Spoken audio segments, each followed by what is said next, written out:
Joining us today on Pirate Radio Live, the well-dressed newsman, Brian North. North, how we doing, man? Good. It's when I do these on-camera things where I can see myself. I see the peninsula that's forming with my head there. It's It's a good look. age, age is a tough thing, Clipper. Yeah. Age gets us all. Well, you look good. We've seen a lot of iterations of North. I like beard North, but clean-shaven North looks all right as well. So the philosophy is, you grow the beard, you look older. So when you shave it, everybody's like, "Oh, you look so much younger." So Exactly. as Yeah. you get older, you'll take that compliment all day long. I do that with my haircuts. I just let it go crazy, and then I get a nice cut, and everybody's like, "Oh man, did you lose weight? You look like." No, I just got a haircut for the first time in 6 months. Yeah. All right, North, man, a ton going on at all levels of football because we've got just Saturday, you got college football playoff, we got high school championships, and boy, the NFL never takes a back seat, but a couple of pretty good NFL games too. So a lot going on Saturday. Physically, will you be covering some championship football? No, we have them on our Sinclair body of networks, so we'll be streaming all the games. I believe Luke will be going and checking out Tarboro and Corby and Community. That's the one team in our area we're keeping an eye on. Northeastern as well. They're in Elizabeth City, a little bit north of our viewing area, but some cool history if they can win their first state championship. So we'll be keeping an eye on all of those. We've got Rollsville tonight, which has a ENC connection with Kevin Reddick, the former New Bern and UNC and NFL guy. He's an assistant coach on that team. So Rollsville trying to beat Grimsley, the defending champs. So, we've got some interest in all these games. 71st undefeated, just ended Jacksonville season last week. So we'll be keeping an eye on them all, but I will not be there in person. What is your interest level in the college football playoff beginning tonight? Notre Dame, Indiana, then a triple header Saturday. Interested. I mean, especially with the spectacle of it being the first time. You're going to have snow at Notre Dame and Indiana with Kurt Signetti, the former JMU coach. So, no, I definitely have an interest in it. There's some really good matchups. I'm curious as to how it's all going to play out. But so that the curiosity is what gets you. So I don't know if I'll sit and watch a whole game, but I will certainly be checking in and out as much as I can. Do you root for Signetti as a former Duke, or is he a traitor, Brian? And you can't So root for him? not a traitor, but I'll tell you, long story short, when he was at Elon, Macy O'Donnell was supposed to be a recruit. When he took the Elon job, he took the scholarship away from Maceo. And so I was never been happy with him because of that. I thought you should honor such a thing. But he's a cutthroat guy, and that's why he wins. And so when he went to JMU, he replaced a champion coach in Mike Houston, and he was still good. I never liked his interpersonal communication, but you can't argue with his coaching. So I tolerated him as a football coach. When he left, I didn't shed a tear. And same thing, you see what he's doing at Indiana. I mean, obviously he knows college football and how to build a program, but he's just not a guy you really want to hang out with afterwards. So I thank him for his service to JMU, but I'm good. I didn't know much about him, and I saw the introductory deal at the basketball game before the season, and screw Purdue, and I get Greg Hudson always uses his line, "Google me, I win," or whatever. So Yeah. I guess that I was like, who the hell's this dude? But that's him, right? That's who he is. He's very confident, has always been confident, doesn't lack confidence. But sometimes the older I get, it's more about how you treat people. And so, but look, he's hired to win games, and he's done that every place he's been, even at Elon. Now, he went into Elon and turned that program around, and they were very competitive. They even beat JMU one year. And so he's been right there. But yeah, human being wise, I'm okay that we're not exchanging Christmas cards. How about old Dabo being in these playoffs, Brian, and took a weird route to get there. Thankful to, was it Syracuse knocking off Miami? And Yes. Friend, the coach up there, said, "You're welcome, Dabo." And on the same day that Dabo was losing to South Carolina, I believe. So kind of just a weird path, but they end up knocking off SMU, hung on by their paws. But how about Clemson and Texas coming up? Well, I like that Clemson is in. I mean, they've been such a stalwart of the playoffs and the four-teamer for a while. I'm glad. It's they're trending down right now, but I like that they're in, and let's see if they can make some noise. You look at their matchup with Texas, and you just think Texas has much better players. The top end players are higher than Clemson's top end players right now. But let's see. I've always liked the way Dabo has run his program. It's kind of the opposite of Kurt Cignetti in that he's always valued interpersonal relationships. You talk to people who have played for him, they love him. He seems to care about his guys on and off the field, cares about their life after football. Their facilities are top notch. So I've never seen anything really bad about Dabo that made me want to root against him. And so it's nice to see them in there. Now, do I think they can go in and beat Texas? Probably not, but don't ever count them out. They have a pedigree. And so that would certainly be a big upset. I think we all look at the home teams in this one, and you try to find a road upset in this first round. And, everybody's looking towards, the Penn State game more than anything. But look, Clemson wouldn't surprise me, but I look at the talent on the field, and I think just Texas has a lot more talent. Texas had an issue, and maybe against good teams, but of kind of stepping on the throat. They like to teams let them hang around a little bit, and Clemson can do that. We'll see. I'm still fascinated, Brian. Like, does Ohio State have a hangover from the Michigan loss, or do they have a major bounce back, or it might be somewhere in between? But man, you're going to have some nervous folks in Columbus tomorrow night when Tennessee comes in.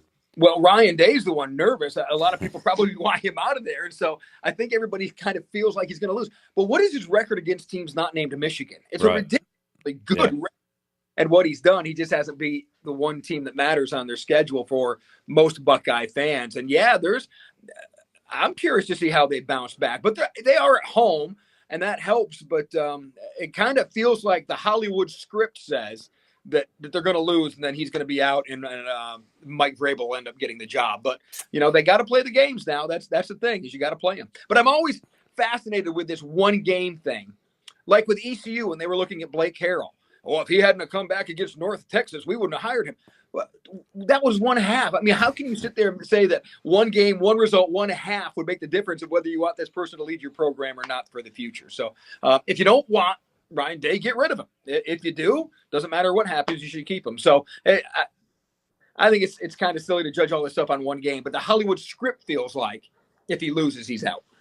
Brian North joining us today on Pirate Radio Live. Brian, I'm starting to get more excited about East Carolina, NC State. At first, it was just kind of a bowl game, somewhat meaningless to me. But being out there, talking to the players yesterday, hearing from Blake Harrell today, starting to get a little more fired up for it. And I do think the want-to factor is going to be huge for East Carolina. The seniors we talked to yesterday, they certainly want this game. And NC State will be the same way. I think any of these guys know that they might be playing their last college game. And for me, the big story is who's going to play. With all the portal defections from both sides, you're going to have guys playing that you haven't seen or heard from all year. You're going to have guys maybe playing different positions. The portal factor is a huge part of this game. But no, I think, to me, this should be the blueprint for bowls going forward, is to try to find some sort of natural rivalry that will let you sell tickets and create a regional interest. As bowls wane in popularity with the expansion of the playoffs, I think these bowl games ought to be trying to find storylines that they can really sell tickets to. And this is an easy storyline to sell tickets to. And I think the fan bases, look, is this one they're going to talk about for 3 months leading up? No, but the few days after Christmas, it'll get a lot of the headlines. And I think that's a good thing, especially for this area. And then you throw in the fact they're playing again in the fall, and that gives us something to talk about this whole offseason, springboarding from one to the other. Brian, do you have a favorite bowl trip you've been on? Not necessarily the game itself, but the venue, the city, the events. Anything come to mind for you? No, I mean, I was at Mobile twice. The first one was cool because it was the first one.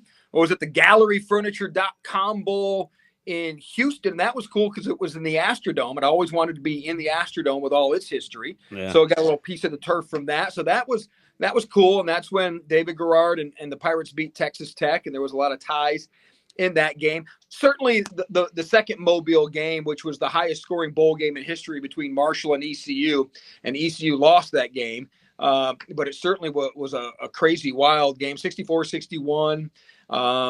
Marshall came back from 20-something down, so Byron Leftwich was playing in that game. That was the most memorable that I covered as far as the actual bowl games go.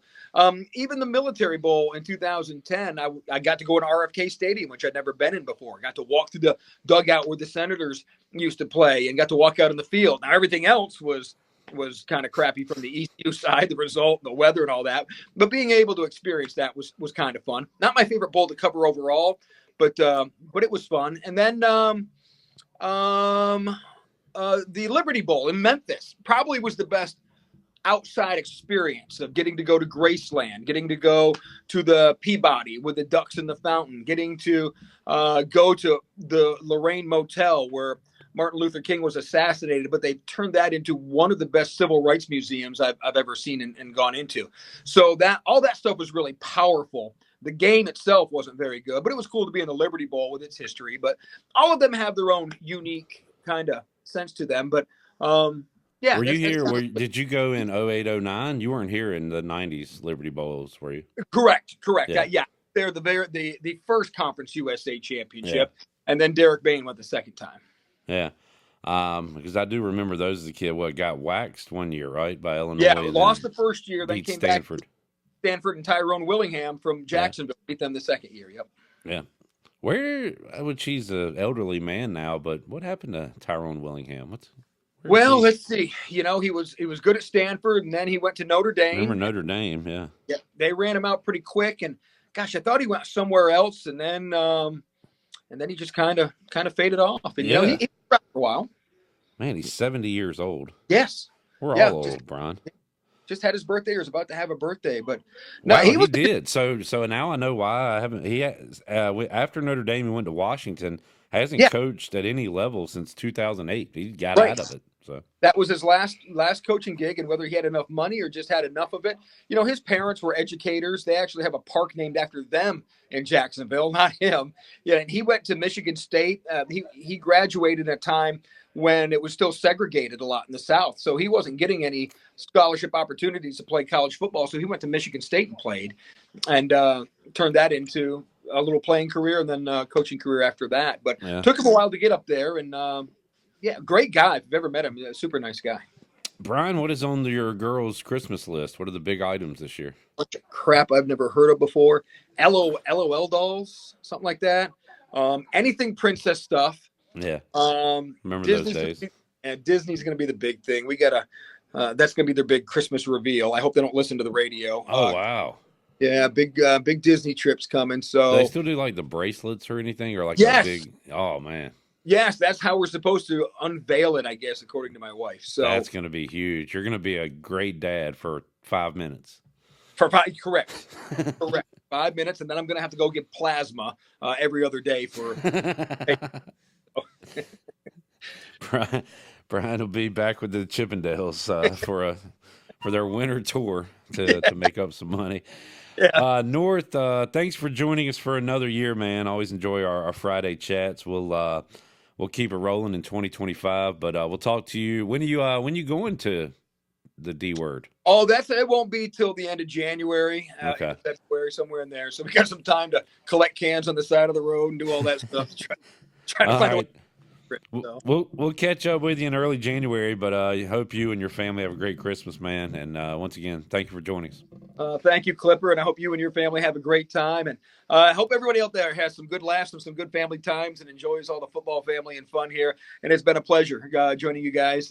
It's a treat for me. It gives me a chance to talk about all the stuff that I keep in my brain for so long. And I'm like, oh, good, I get to talk to Clip and I get to release some of this now. So it's always been fun. So thank you, and look forward to 2025. Yes, sir. See you, Brian. See you, Clip.